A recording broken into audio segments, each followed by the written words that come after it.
Assalamu алейкум, урматтуу тест кабардын көрүүчүлөрү, амансыздарбы? Кандайсыздар?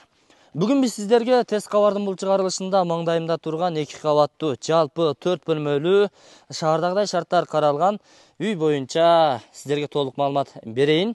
Сатылат достор. Кандай сатылат? Азыр түшүндүрүп беремин.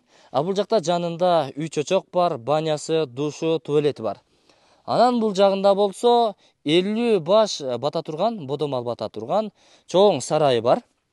Эми мал менен эле алектенбестен бак менен дагы алектенгенге бул жагында алма багы бар достор. Суусун өзүңүздөр көрүп турасыздар. Кааласаңыздар арык аркылуу, кааласаңыздар мына ушундай түтүкчөлөр аркылуу эшигиңиздин алдына чейин таза суу, сугат суу келип турат.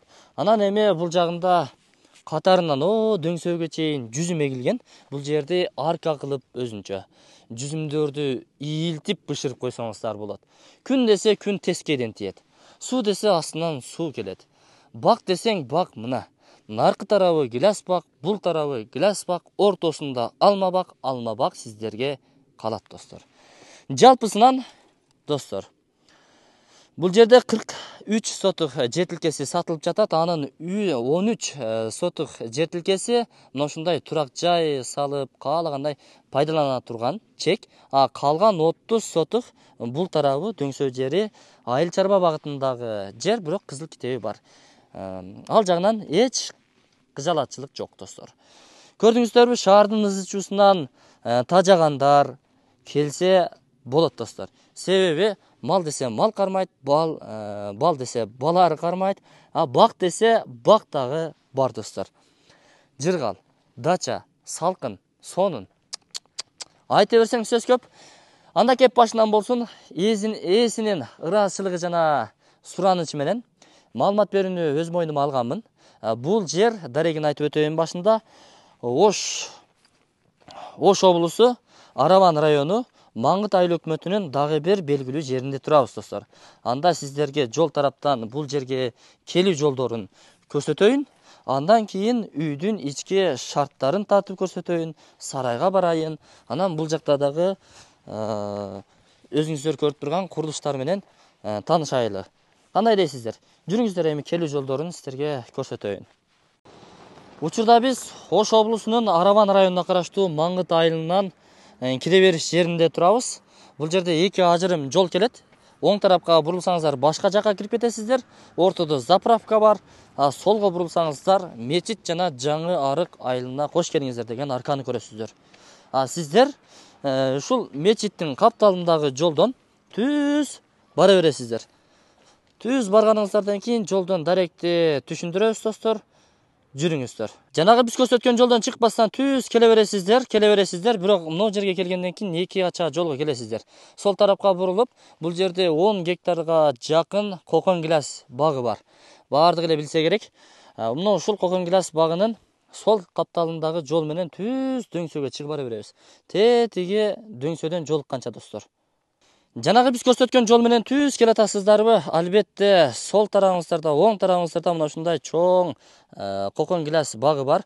Ошонун жанындагы ушул жол менен түз чыгып келе бересиздер. Дөңсөөгө чыкканыңыздардан кийин мына ушул 2 кабаттуу үйдү көрөсүздөр. Чек-аралары такталган албетте. Мына ушул бурчтан нар жагы кокон гилас багы, бер жагы алма баг. Ошонун ортолугунан арык өткөн, ошол арык сиздердин чек-араңыздар. Тетиги столба көрүнүп атабы? Ушул столбага чейин достор. Бул жагы теректер турат. Ушу теректерден үйдүн бурчуна чейин, бул жагы ошол үйдүн аркасында өтүп кетет достор. Бул жак кошуна, сиздерге тиешеси жок. Бул жерде өзгөчө курулуштар бар. Бул жагы шаардагыдай шарттар каралган, местный септик бар, орнотулган. Сууну бир бассаңыз шаардагыдай унитаз бар достор. Баняга отту ушул жерден жагасыздар, бул жагы баня. Суу болсо мына ушундай моторчик менен келип турат достор. Бул жагы кийинүүчү, чечинүүчү кана, бул жак болсо баня, душ, жуунуучу бөлмөсү менен достор. Жакшы, андан кийин багыңыздарга же болбосо тууган урук, жора жолдош досторуңуздар эс алууга келе турган болсо, жакшылыктарыңыздарга буйруса бул жерде үй чочок кызмат кылат. Караңыздар. Мына суу чыгат достор, мотор бар, үй чочок бар, самур бар. Бул жерге кайсыл тетиге мынабул сөрүнү алып келип койсоңуздар, чек-чейип. Бул жерде күнгө кактанып, көк чайды дамдап алып, олтура бересиздер эс алганча, бакты караганча. Шаардын ызы-чуусунан качып келип эле ушул жерде жыргап жашаганга сонун жер экен да. Адам аз, бардыгынын багы бар, жерлери бар, дыйканчылык менен алектенет. Караңыздарчы. 2-3 гектарда бир-бирден үй көрүнөт экен. Бул дөңсөө жер экен да. Бирок сонун. Өзүң менен өзүң сонун кылып жашайсың. Эшик терезелери ушундай пластик каражаттары менен тосулган. Асты кафелденген. Бул жерге тепкич аркылуу 2-чи кабатка көтөрүлөбүз. Сиздерге 1-чи кабаттагы бөлмөлөр менен тааныштыралы. Бул эми мурунураак салынган үй. Өтө эле мурун эмес. Бирок капиталдык ремонтко муктаж болуп калган. Бул жагы дагы бир кирди чыкты 2 бөлмөлүү үй. Бул жерде такай жашаган адам жок. Болгону ушул бак караганга ушундай үй салынган. Такай бул жерде жашаса, сонун шарт түзүп жашайт болчу. Бул жерде өзүңүздөр көрүп турасыздар. 4кө 4,5 узун туурасы.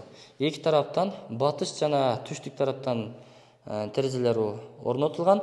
Андан кийинки 2-чи бөлмөгө кирип кетесиздер.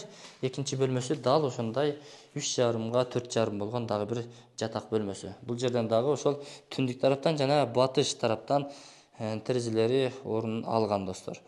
Бул жерде азыр эми бир керебет бар экен. Асты стяжка болгон. Кийинки 3-чү бөлмөнү көрсөтөйүнбү достор? 3-чү бөлмө мына өзүңүздөр көрүп тургандай кышында кыштай турган асты пол. Бул жерде печканын өзүнүн орундуктары бар. Азыр эми печканы чыгарып койгондуктан ушундай бош калды. Бирок ушул жерде чоң печканын орду каралган. Бул бөлмөдө дагы 2 тараптан чоң терезе ачылган. Күн чыгыш тараптан жана түндүк тараптан. Жакшы. Бул жерден достор, бул тараптагы бактарды карасаңыздар, бул жакта болсо сарайды карап көзөмөлдөп турганга жакшы. Эми жүрүңүздөрчү 2-чи кабатка көтөрүлөлү. 2-чи кабатка мына ушундай темирден каркас болуп, бул жагы жыгаштар менен тепкич жасалыптыр. Монолиттенген. Бул жагы монолит. Коноктосо турган студия, конок бөлмөсү десек дагы жаңылышпайбыз. Мунун узун туурасы болжол менен бул жагы 4 болсо 4кө 6-7 чыгат. Тепкичке чейин 6 чыкса керек. Калганы бул жагындагы балкон. Бул жагы дагы балкон. Балконго чыгып кетсеңиздер болот. Анан эми азыр кандай ачылат экен? Оппа. Көрдүңүздөрбү? Үйдүн айланасы бүт ушундай. Азыр эми бул жерге пол кага турган болсоңуздар укмуш болот. Бул жерде стекло менен, айнек терезелер менен сонун кылып панорамный кылып тосуп койсоңуздар дагы укмуш болот да. Чындап эс ала турган жер болот, достор. Эс ала турган жер болот. Караңыздарчы. Панорамный бул жагы. Сонун. Мага жакты. Үйдүн айланасы мына ушундай экен. Такталар менен ход кылып койсоң, айланасын айнектер менен кооздоп койсоң, жашаган сайын жашагың келет. Кааласаң жатып аласың. Кааласаң ушул жерде басып туруп, кыймылдап, айлананын кооздугуна суктанып жашай бересиң. Бактарактарды караганча, сарайды караганча. Кана эми жүрүңүздөр. Эми түшүп сиздерге сарайды көрсөтөйүн. Өзгөчө проект менен салынган үй дебедим беле. Мына өзүңүздөр дагы күбө болуңуздар. Баасын айтайынбы?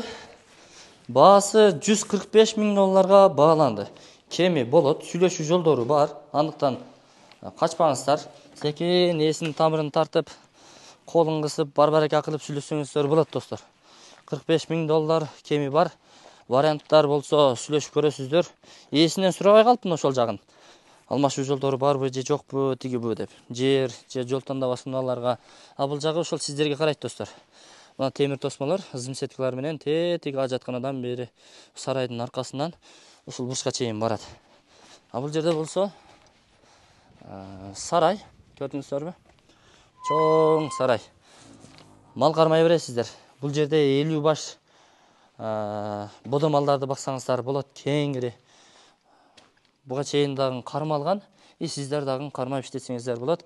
Даяр бул жерде бетондон акурлар салынган, даяр жип байлай турган темирлери бар. Бөлүп койсоңуздар дагы болот, ушул бойдон калтырсаңыздар дагы болот. А бул жагынан кеңири жанагындай портер кирип чыгат экен достор. Туурасы 2,5 метрдей чыгат. Бирок эшик 2,20-2,30 эле чыгат экен. Мына ушундай урматтуу достор. Сарайдагы бул жагы бүт стандарт такталар менен ташталып, ылай бастырылыптыр. Бастырмасы жакшы болуптур. Бул жерде дымоходду көрүп турасыздар. Дымоход бар, айнектер бар. Bir tarafında 1, 2, 3, 4, 5, 6, 7, 8, 9 дымоход орун алган. Бул жакта дагы 9, жалпы 18 айнеги бар. Сонун достор. Бардык шарттары каралыптыр. Биз анда бул чыгарылышты жыйынтыктадык, урматтуу достор. $145,000 ээсинин номерин экранасына камтыйбыз. Өзүңүздөр чалып байланышып келе бересиздер. Эми кыска нуска эле тартпайсың, көбүрөөк сүйлөгөчү дегениңиздер болушу мүмкүн араңыздарда. Бирок чындап ала турган адамдар үчүн биз ар бир деталын тартып көрсөтүшүбүз керек. Эмнелер бар, эмнелер жок, жолдору кандай. Мына арыктары мына ушундай бетондолгон, жанында мына ушундай жүзүмдөрү бар. Келечектеги пландарын дагы айтып коелу. Аркасы мал кылып темирлер менен. Анын үстүндө жүзүмдөрдү орнотсоңуздар, укмуш ийилип сонун болуп калат. Жей бересиздер, ашканын сатасыздар. Бул жердеги 10 тонналык суу кампаны тартып көрсөтүп коелу. Суу ушул жерге чейин келет достор. Көрүп турасыздар. Бул жерде суу кампа бар. А бул жакта дагы бир кампалар бар. Ушул жерден суу бөлүштүрүлөт. Сиздерге насып кылсын достор. Алыңыздар, иштетиңиздер. Панорама кентимели. О экинчи этажды жанагы мен айткандай кылып айнектер менен тосуп укмуш оңдоп койсо, панорама. Айланага көз чап туруп. Азыр эми күз келип калды. Жазында укмуш көрүнөт го чиркиндик. Гилаж гүлдөгөн маалда келип калсаң барбы? 15-20 күн ушул жерден кеткин келбейт го. Ошол эми кыялдарга батпай алыңыздар. 145 000 бир аз кеми бар. Сүйлөшө бересиздер.